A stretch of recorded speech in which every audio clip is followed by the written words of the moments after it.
بسم اللہ الرحمن الرحیم ایاک نعبد و ایاک نستعین۔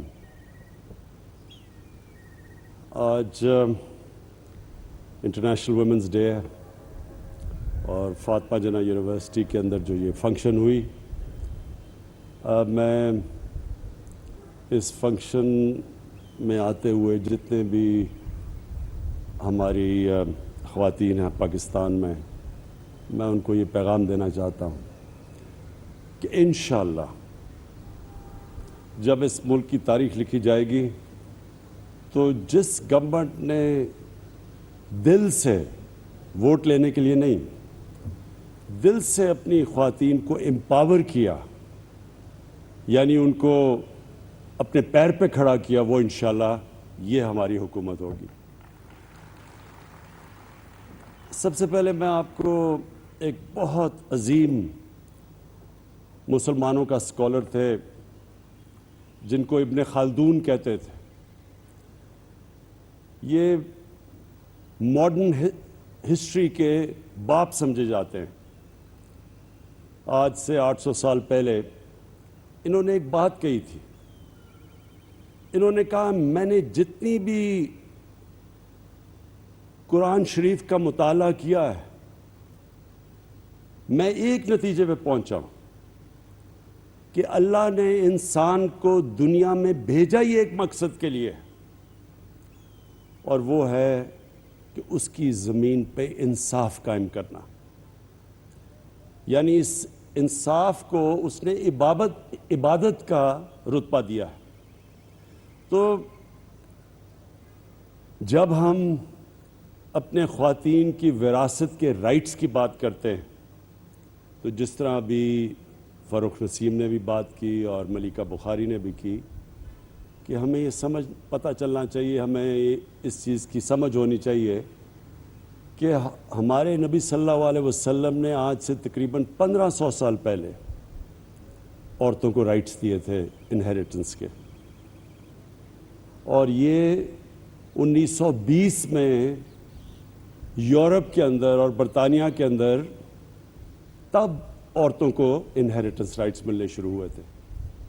لیکن مجھے افسوس سے کہنا پڑتا ہے کہ اس چیز کے باوجود پاکستان میں اکثر خواتین کو ان کے رائٹس نہیں ملتے۔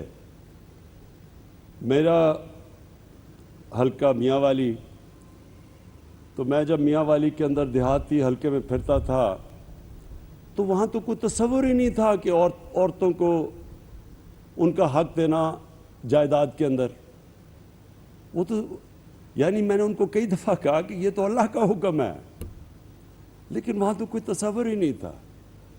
اور بدقسمتی سے یہ ہماری جو ٹریڈیشن آئی ہے یہ ہندوستان سے آئی ہے کہ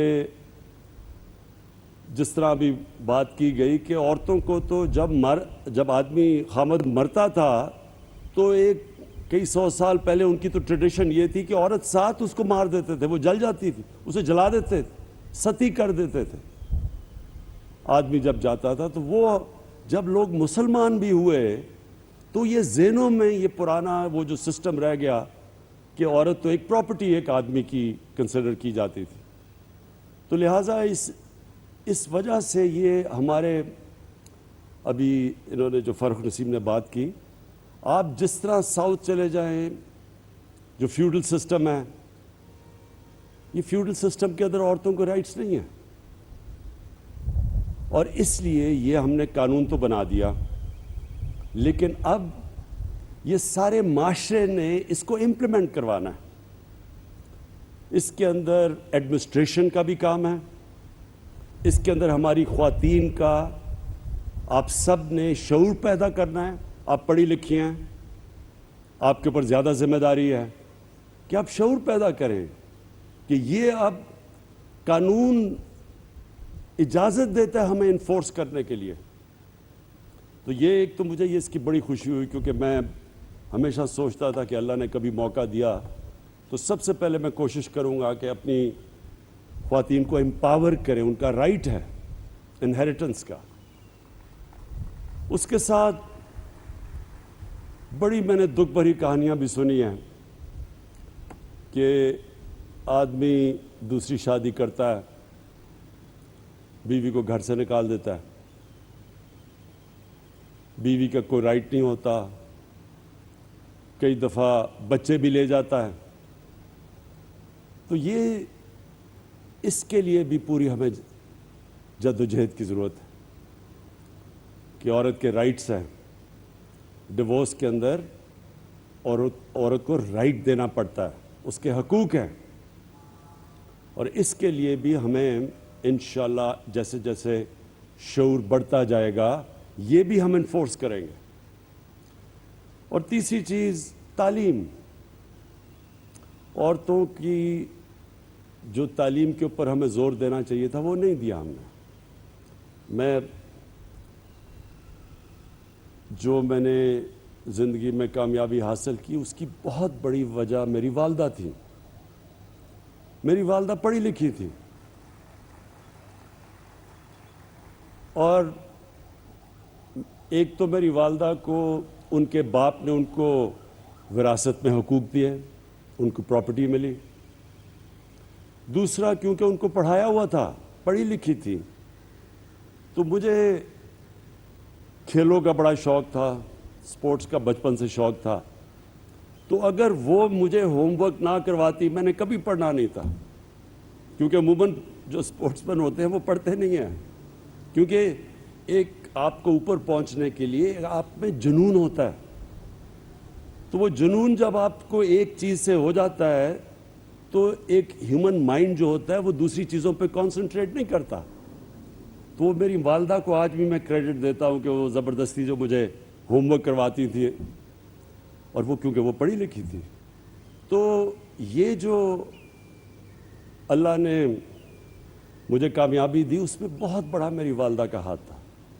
تو میں اب سوچتا ہوں کہ وہ گھر، اور وہ اتنے زیادہ گھر ہیں جدھر والدہ پڑھی لکھی نہیں ہے، وہ بچوں کو بہت بڑی ڈس ایڈوانٹیج ہے.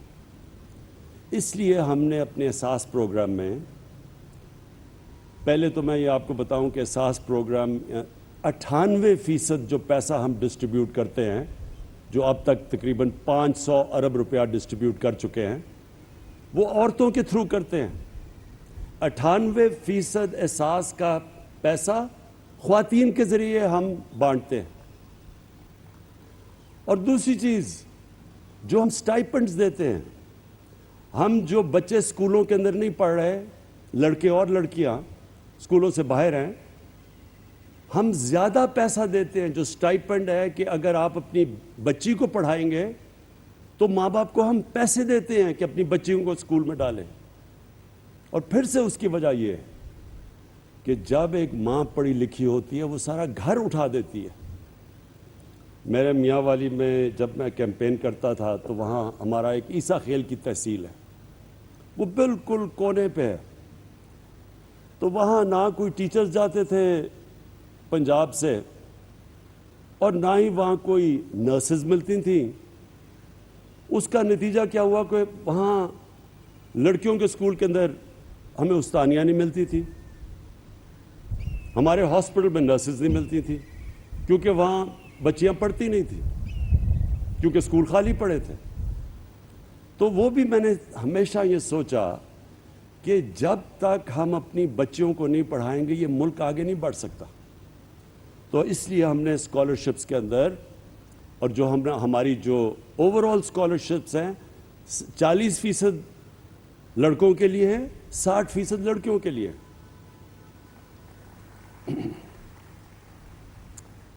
اب میں دو اور باتیں کرتا ہوں. فاروق نسیم نے بھی، جو ہمارے بیرسٹر نے بڑی محنت کی ہے. دیکھیں ہمارا مسئلہ، سب سے بڑا مسئلہ پاکستان کا یہ ہے، اس کو انگریزی میں کہتے ہیں رول آف لا، قانون کی حکمرانی. مدینہ کی ریاست کی جب ہم بات کرتے ہیں تو یاد رکھیں اس کی بنیاد دو پلرز، دو اصولوں کے اوپر رکھی گئی تھی. میں اس لیے چاہتا ہوں کہ آپ کو یہ پتہ ہونا چاہیے، آپ اس ملک کے شہری ہیں جو اسلام کے نام پہ بنا تھا. باقی کوئی ملک دنیا میں اسلام کے نام پہ نہیں بنا. ایران میں ایرانی تھے، اور عرب تھے، اور مصری تھے، لیکن پاکستان اسلام کے نام پہ بنا تھا، اور یہ اس لیے بنا تھا کہ علامہ اقبال کی بڑی خواب تھی کیا ہم دنیا میں ایک مثال بنائیں گے کہ وہ اصل اسلام کیا تھا، جس کی وجہ سے وہ جو اصول طے کیے گئے تھے مدینہ کی ریاست میں، وہ دنیا کی انہوں نے امامت کی، تاریخ کا حصہ ہے، اس لیے یہ ملک بنا تھا۔ تو اس کی جو بنیاد رکھی گئی تھی، ایک قانون کی حکمرانی۔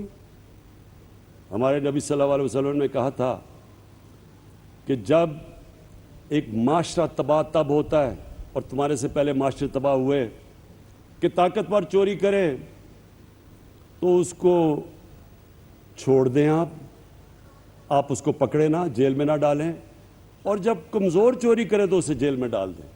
انہوں نے یہ کہا کہ یہ اس سے معاشرہ تباہ ہوتا ہے، یعنی کہ جب آپ طاقتور کو قانون کے نیچے نہیں لا سکتے۔ یہ نمبر 1 انہوں نے، اور پھر کہا کہ میری بیٹی بھی چوری کرے گی تو اس کو میں سزا دوں گا۔ اور دوسری امر بالمعروف، قرآن کی آیت ہے کہ میں نے تمہیں سب سے عظیم قوم بنایا، اللہ کی سب سے عظیم قوم دنیا کی امامت کرنے کے لیے، اور پھر کہا تم اچھائی کے ساتھ کھڑے ہوتے ہو، اچھائی کے لیے جہاد کرتے ہو، اور برائی یا بدی کو اس کے خلاف ہوتے ہو، اس کے خلاف جہاد کرتے ہو، یعنی اچھے برے کی آپ تمیز کرتے ہیں۔ یہ 2 اصول تھے۔ تو جو قانون کی حکمرانی ہے وہ اس لیے مشکل ہمارے ملک میں، سب سے بڑی جہاد ہم لڑ رہے ہیں کیونکہ یہاں طاقتور قانون کے نیچے نہیں آنا چاہتا، وہ NRO مانگتا ہے، وہ بلیک میل کرتا ہے کہ اگر آپ نے میری چوریاں معاف نہ کی، مجھے نہ کیا تو میں آپ کو گورنمنٹ گرا دوں گا۔ یہ ہے یہاں ملک کا المیہ بنا ہوا، اور جنرل مشرف جیسا ملٹری ڈکٹیٹر نے بھی گھٹنے ٹیک کے NRO دے دیے۔ لیکن آپ کے سامنے جو آدمی کھڑا ہے وہ NRO تو نہیں دینے لگا، لیکن وہ یہ آپ کو آج کہہ دے کہ وہ جب تک زندہ ہے ان کو NRO نہیں دے گا، جہاد لڑے گا ان کے اگینسٹ، کیونکہ اس میں میرے ملک کی بہتری ہے۔ میرے نبی کا فرمان ہے کہ جب تک آپ طاقتور کو قانون کے نیچے نہیں لے کے آتے، آپ کا معاشرہ تباہی سے نہیں بچ سکتا۔ آج دنیا اٹھا کے دیکھ لیں، سارے غریب ملک، جس ملک میں غربت ہے وہاں طاقتور چوری کر کے بچ جاتا ہے، کمزور صرف جیل میں جاتا ہے، قانون کی بالادستی نہیں ہے۔ ساری دنیا میں دیکھ لیں گے، سارے غریب ملک وسائل سے بھرے ہوئے ہیں، لیکن کیونکہ کمزور، صرف چور کمزور جیل میں جاتا ہے، کیونکہ طاقتور چور تو زیادہ چوری کرتا ہے۔ طاقتور چور تو بڑے بڑے لندن میں محلات خرید سکتا ہے، وہ چھوٹا چور تو بھینس چوری کرے گا، موٹر سائیکل چوری کرے گا، وہ تو کتنا نقصان پہنچا سکتا ہے۔ اس لیے ساری دنیا کے اندر آپ چلے جائیں تو غریب ملکوں کی غربت کی وجہ وسائل کی کمی نہیں ہے، وہ طاقتور ڈاکو دندناتا پھرتا ہے۔ اور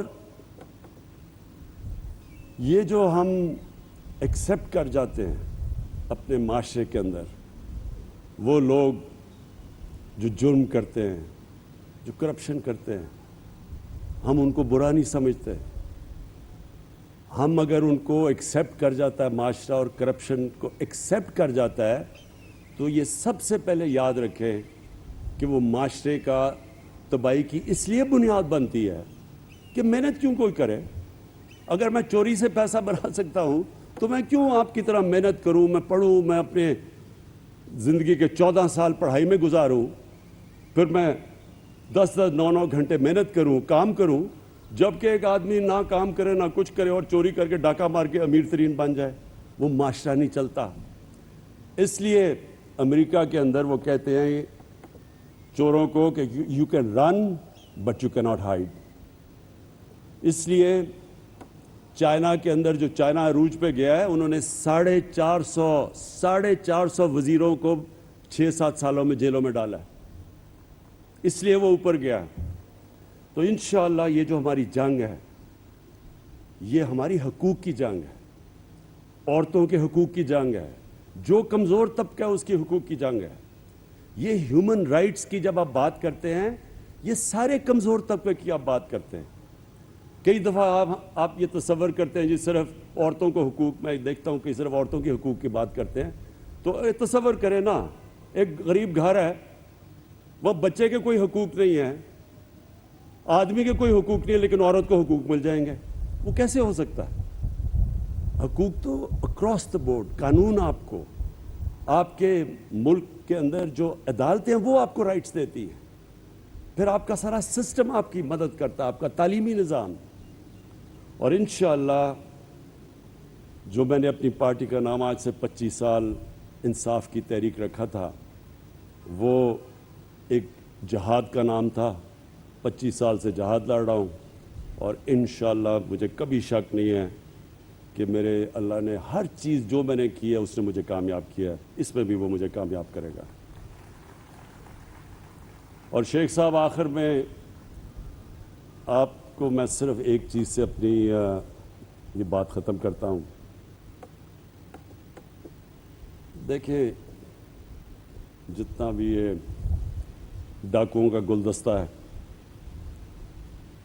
چوروں کا ٹولہ، یہ جتنی بھی کوشش کرے، جو بھی کر لے، جتنی بھی یہ پلاننگ کر لے، اللہ نے مجھے وہ دنیا میں، جب دنیا کی کرکٹ کی تاریخ میں انہوں نے مجھے ٹاپ 5-6 کپتانوں میں رکھا تھا. یعنی وہ سمجھتے ہیں کہ 5-6 ٹاپ کپتانوں میں دنیا کی تاریخ میں میرا بھی نام ہے. تو جو کپتان ہیں، شیخ صاحب یہ یاد رکھیں، کپتان جب میچ کھیلتا ہے نا تو وہ اپنے مخالف کی ہر چیز کے لیے تیار ہوتا ہے کہ اگر وہ ٹاس جیتے گا تو میں کیا کروں گا، میں ٹاس جیتوں گا تو میری ٹیم کیا ہوگی، وہ اگر وکٹ تیز بلائے گا تو میں کون سی بولنگ کھلاؤں گا. یعنی ہر چیز کی، یہ جو بھی مخالف میرے ہیں، یہ چوروں کا ٹولہ، ڈاکوؤں کا پلندہ، گلدستہ، یہ جو بھی کریں گے شیخ صاحب، میں ان کے لیے تیار ہوں. شکریہ.